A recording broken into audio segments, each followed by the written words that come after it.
Voilà, alors deux choses auxquelles il faut faire attention, on en a parlé tout à l'heure. D'abord, vous l'avez peut-être vu, je ne m'étais pas rendu compte, mais tout ceci, je l'avais mis sur le gabarit ici.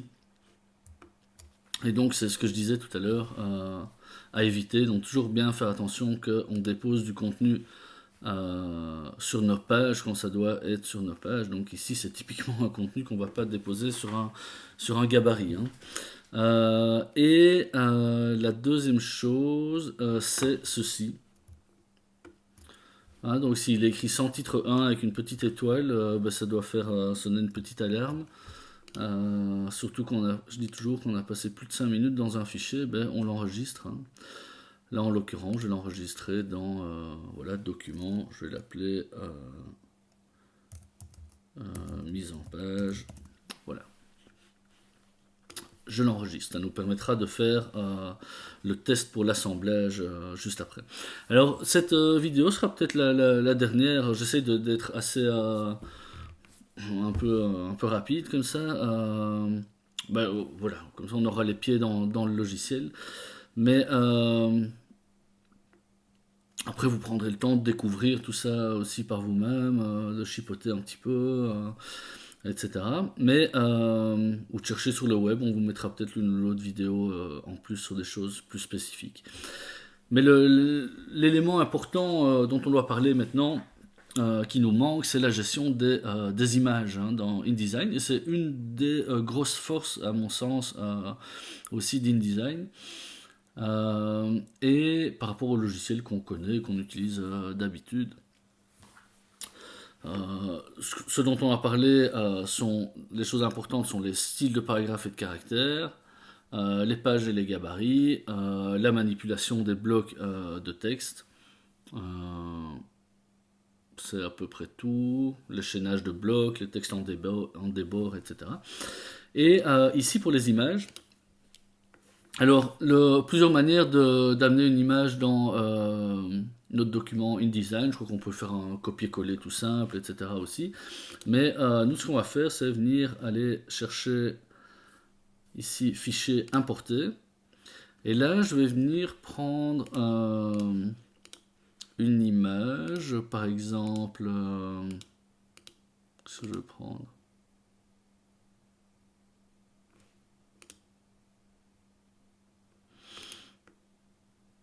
Bon, mettons celle-là ou celle-là, celle-ci. Non, celle-là, peu importe.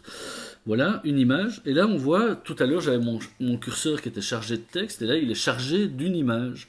Donc si je fais un clic dans mon document, l'image va se déposer à sa taille réelle. On voit qu'elle a quand même une échelle qui est largement surdimensionnée par rapport à mon document.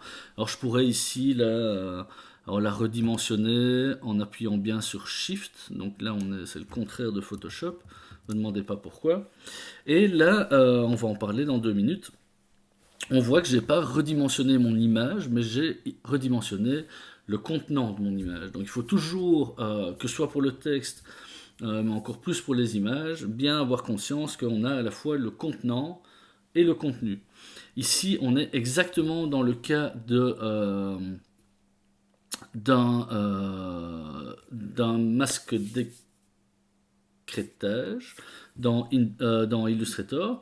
Hein, c'est-à-dire une fenêtre à travers laquelle on voit un contenu, en l'occurrence ici une image, mais ça peut être plusieurs éléments, etc. Et donc, mon image ici n'est pas découpée, hein, donc il n'y a pas de découpe d'image à proprement parler dans InDesign, mais on peut masquer une partie de l'image. Donc ça, ce que je vois ici, c'est le cadre de sélection de mon contenant. Et si je clique sur ce rond ici, eh bien, je vais voir le cadre de sélection de mon image en brun. Hein, et donc, bon, on va voir qu'il y a beaucoup plus facile que ce que je viens de faire, hein. Je peux ici redimensionner mon image. Alors, ici, il y a d'autres boutons dont on va parler, d'autres options dont on va parler ici en haut pour faire ça d'un clic.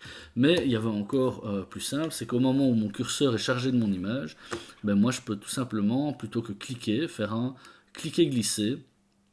Et à ce moment-là, je vais déposer mon image dans mon document, mais directement à la taille désirée. Et il aura toujours par défaut les proportions de mon image.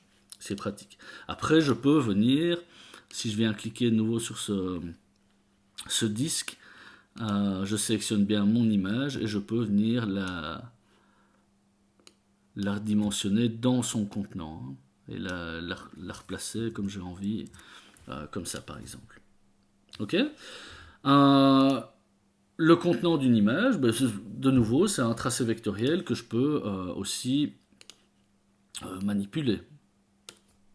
Hein, je suppose que vous en rendez bien compte. Et là, j'ai mis mon image dans un rectangle à l'origine, mais j'aurais pu la mettre dans une ellipse ou que sais-je. Donc, première option, c'est importer et puis cliquer glisser. Et donc là, j'aurai toujours en tout cas au départ, une image rectangulaire, comment dire, un bloc rectangulaire, puisque toutes les images sont rectangulaires, hein, à la base, même s'il y a de la transparence. Par contre, si j'avais voulu la mettre dans une ellipse, hein, c'est ça dont je parlais, on peut essayer tout de suite. Si je viens prendre ici un bloc elliptique, on va le mettre ici en bas. Je vais peut-être, là, à ce stade-là, il faudrait que je rappuie sur ma touche W. Vous savez, celle qui masque les repères, parce que là, mon bloc, je ne le vois plus. Et donc là, comme ça me permet de le voir. Et donc, maintenant, je peux venir amener l'image directement dans ce bloc. Soit le bloc est sélectionné, je fais fichier, importer, je choisis mon image. Elle vient se placer directement là, mais on voit qu'elle a sa taille originelle. Oui, escape. Soit, si le bloc n'est pas sélectionné, je prends importer, je choisis mon image et je viens cliquer sur le bloc. Et elle vient se mettre dedans. Elle est aussi à sa taille originale. Hein. Et donc, j'avais parlé de ces petits raccourcis là-bas en haut. De quoi il s'agit? Mais regardez, d'abord, ils ne sont pas là tout le temps. Hein. Et ils sont ailleurs aussi. Mais ils n'apparaissent que si je clique sur un bloc qui contient une image ici. Et on va parler d'ajustement de l'image. En gros, l'ajustement du contenu à son contenant, ou du contenant au contenu, ou peu importe. Vous les trouvez aussi en faisant clic droit, performance d'affichage, qu'est-ce que je dis, ajustement ici, remplir le bloc, ajuster le contenu au bloc, etc. Ajuster le bloc au contenu. Donc faites les petits tests, etc. Le plus courant, c'est de venir directement remplir le bloc proportionnellement, c'est-à-dire qu'il n'y aura pas de vide dans mon bloc, mais en fonction de, voilà, ici je mets une image rectangulaire dans un disque parfait, donc fatalement il y a une partie de l'image qui est masquée. On le voit ici. Donc ça c'est une chose. Un seul clic ici en haut. Maintenant je pourrais choisir d'avoir toute mon image, et si je demande d'avoir toute mon image, en l'occurrence toute sa largeur, fatalement je vais avoir des vides au-dessus et en dessous. Donc ça dépend un petit peu de la situation. Après, je peux venir remodifier la taille de ce bloc, etc. Aussi. Une chose importante pour les images, c'est vous pourriez, c'est pas le cas ici, il me semble, mais vous pourriez vous dire, tiens, comment ça se fait? Moi, j'ai bien fait attention, j'ai des images d'une très bonne qualité, etc. Et ici, elles sont pixelisées. En fait, vous pouvez avoir une image qui semble pixelisée, mais qui ne l'est pas. Hein, il va s'agir des... si on va dans InDesign, préférences, quelles sont performances d'affichage, ici. On va voir que je peux régler, vous voyez que tout est sur haute résolution ici. je peux régler l'aperçu de mes images. Si j'ai un portfolio avec énormément de gros fichiers et de grandes images, etc., eh bien, pour soulager un petit peu ma carte graphique, a priori, ben, je vais demander d'utiliser des doublures pour mes images pixels. Et de cette manière-là, et d'ailleurs je pourrais le mettre ici, de les avoir grisés. À ce moment-là, j'aurai des cadres gris avec des croix. On va juste marquer l'emplacement des images, mais sans les voir. Mais souvent, ce qu'on fait, c'est de mettre ici doublure. Si je fais OK, mais normalement, j'ai des images ici de... c'est pas le cas ici. Pom, pom, pom. Si je mets affichage standard. Ah ouais, on voit un petit peu pixelisé comme ça.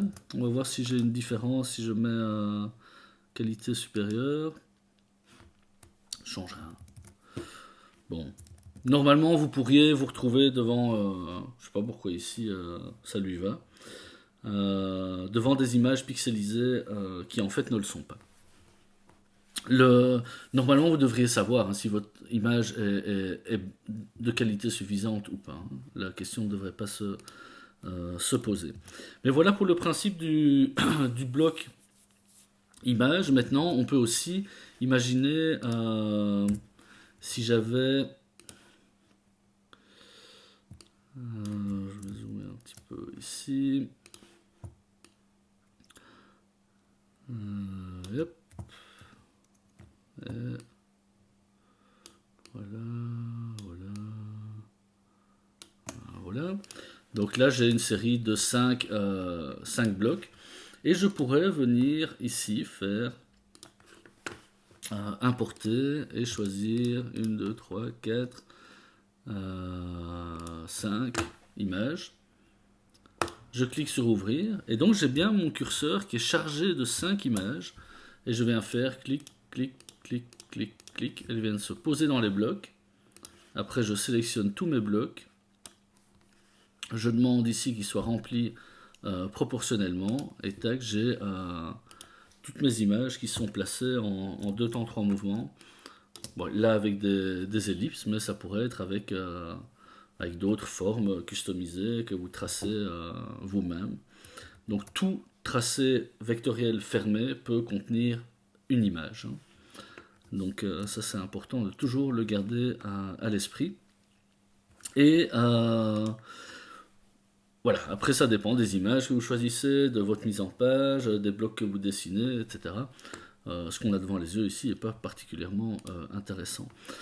Autre besoin que vous pourriez avoir, c'est ce qu'on appelle les habillages de texte. Hein, à savoir ici par exemple, j'ai une image qui est au-dessus de mon texte. Mais plutôt que de l'avoir au-dessus, moi j'aimerais bien l'avoir à cet endroit-là, mais avoir mon texte qui vient courir autour.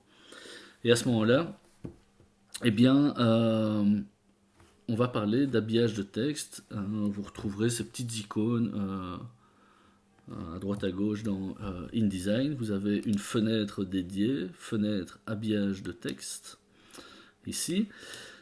Pour pouvoir l'utiliser, il faut venir sélectionner une image ou un bloc, hein, ça peut être une forme, pas forcément avec une image.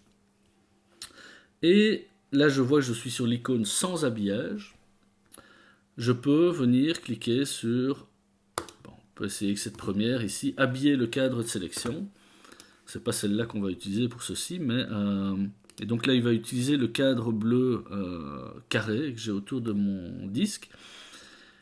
Et il va faire courir le texte autour. Hein. Donc si je viens placer mon image ici, on voit que mon texte est mis à jour et il va toujours se mettre autour de mon image. Maintenant, ici, je vais plutôt habiller la forme de l'objet, puisque c'est une forme ronde. Voilà. Et donc j'ai bien un habillage sur la forme ronde ici. Et là, je peux venir modifier, ajouter une marge. Alors je verrai encore mieux si j'appuie sur mon fameux W. Voilà. Et ajouter une marge ici qui va me rendre la chose un petit peu plus digeste. Hein, mais on voit que où que je le dépose dans mon document, mon texte va venir courir autour. À essayer avec différents types de formes et de nouveau en fonction de vos mises en page, mais c'est une manière aussi de travailler de manière flexible avec du texte et des images. Mais bon, ça par exemple, c'est pas très heureux d'avoir un petit A ici qui traîne. Donc j'aurais pu aussi modifier la marge ou bien alors je déplace mon image. À savoir que, donc, comme on vient de le voir, l'habillage de texte, pour l'habillage de texte, on peut utiliser le cadre de sélection ou bien la forme de mon objet, mais on peut aussi utiliser un masque, par exemple, qu'on aurait créé dans Photoshop. Et c'est la raison pour laquelle ici j'avais, dans ce petit dossier, amené la photo ici, hein, le portrait de la forêt Eliasson, mais qui était détouré ici, hein, au format Photoshop. Et si j'ouvre ce fichier, alors je vais d'abord l'ouvrir dans Photoshop, tiens.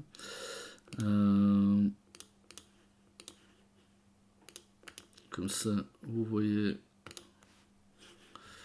l'affaire. Donc, pas bien compliqué, hein. Ici, on a notre image et notre masque. Voilà. Et donc, c'est ça que je viens importer dans InDesign, le fichier Photoshop. Je vais venir le déposer ici. Un beau grand portrait dans le bas de ma page.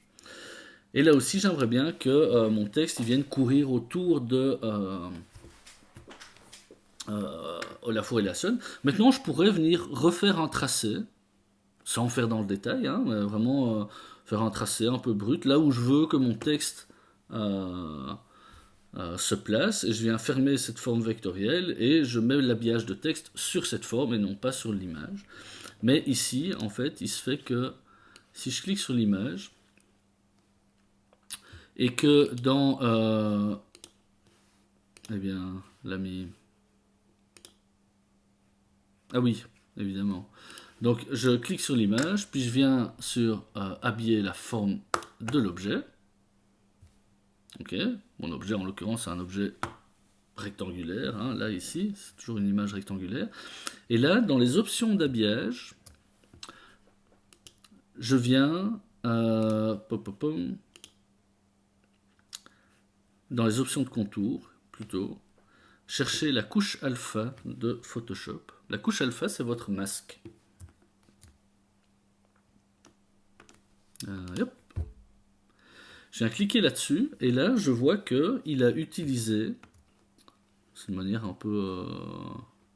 voilà, c'est pas mal. Il a utilisé mon masque pour habiller mon objet, donc il ne me reste plus qu'à venir rajouter une petite marge ici autour pour donner un petit peu d'air. Voilà. Mais ça me permet d'avoir de manière très flexible ici aussi, hein, puisque mon image peut venir après la déposer ici par exemple. On peut descendre ça un petit peu pour que le texte vienne un peu plus bas. Voilà. Et venir mettre mes autres images. Enfin bon, je viendrai mettre mes autres images ici en haut à gauche. Maintenant elles sont peut-être... Ouais, ben oui, fatalement elles sont passées en dessous de ceci. Donc on va faire ça. Voilà. Olafur revient par ici.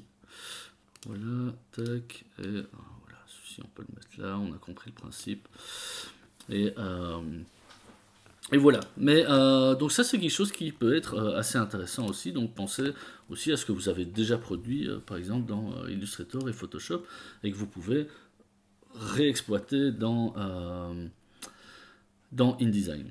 Donc voilà pour les images. À vous de faire des tests, c'est assez instinctif aussi.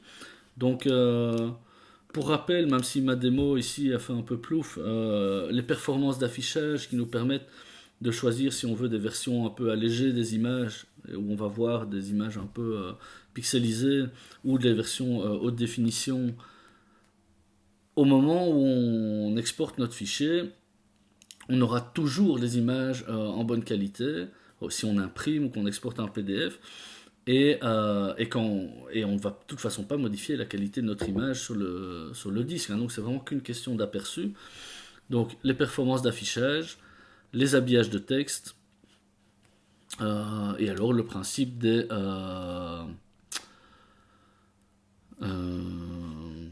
ajustements de contenu au bloc, etc. Hein, ce rapport entre le contenant et le contenu qui est à bien comprendre. Et après, il n'y a plus qu'à, comme on dit. Voilà, ça fait une petite base sur le texte, les images, etc. Vous d'imaginer, de créer des choses avec ces quelques outils et ces quelques possibilités. Il y a encore évidemment énormément de choses à voir dans InDesign, mais on va dire c'est peut-être le plus important pour nous dans ce contexte-ci. Voilà, et alors je vais terminer avec une des choses qu'on vous demande de manière très spécifique pour ce dernier travail, qui est l'assemblage InDesign. Donc on voit que ici, si je sauve mon fichier InDesign de manière très standard, je vais... où est-ce qu'il est il est ici. J'ai un fichier InDesign. Ce fichier, il utilise des images qui sont ici. Il utilise un texte qui est là aussi, mais que j'avais copié-collé, je crois. Il utilise une police qui est sur mon ordinateur dans un autre dossier, etc. Enfin, des fichiers qui peuvent être potentiellement un petit peu partout sur ma machine. Et donc, ce qu'on vous demande, c'est pas de nous renvoyer ça, évidemment, sinon il va nous manquer vos polices de caractère, etc. Vous n'avez pas la police Nunito. Et donc, ni même de créer vous-même un dossier, de rassembler les fichiers. Ce qu'on vous demande, c'est ceci. Vous êtes dans votre document, vous faites fichier, assemblage, et là il va vous dire, tiens, il y a 4 polices utilisées, il va vous dire s'il y a des polices manquantes, s'il y a des images qui manquent, etc. Là il y a 6 liens vers des images, hein, je dois avoir 6 images a priori dans mon document, j'ai 4 polices utilisées, etc., etc. Si j'ai pas spécialement d'alarme ou de choses qui manquent à ce stade-ci, je peux cliquer sur assemblage.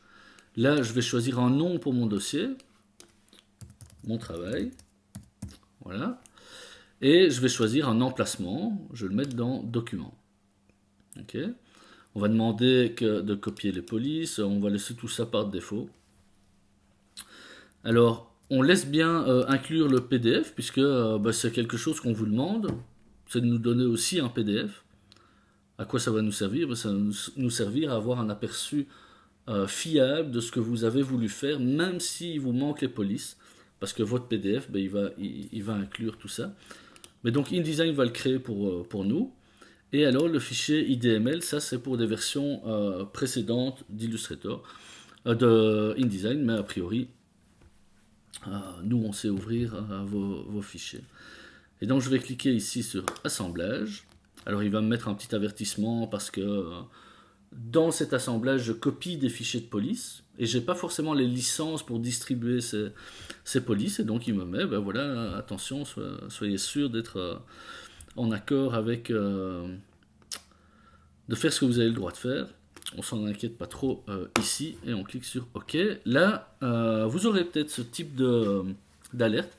Il me dit voilà, il y a du texte en excès sur la page 3. C'est la page avec ma photo de Olafur Eliasson ici. Donc je vais faire annuler, parce que ça veut dire que j'ai du texte qui manque. Hein, on a parlé du texte en excès. Quand je suis ici, je vois, ça se termine. Au Brésil, j'ai vu des... On ne saura jamais quoi. Donc je vais remonter ça ici. Et au besoin... Je vais réduire un petit peu cette image qui prend beaucoup de place. Oui, je vais faire comme ça. J'espère que ça aidera. Non, il y a toujours. Si je descends encore. Voilà. Là, j'ai tout. Je sauve mon document. Je recrée mon assemblage. Assemblage ici. Voilà, tout ça on a vu. Mon travail. pomme, document, assemblage.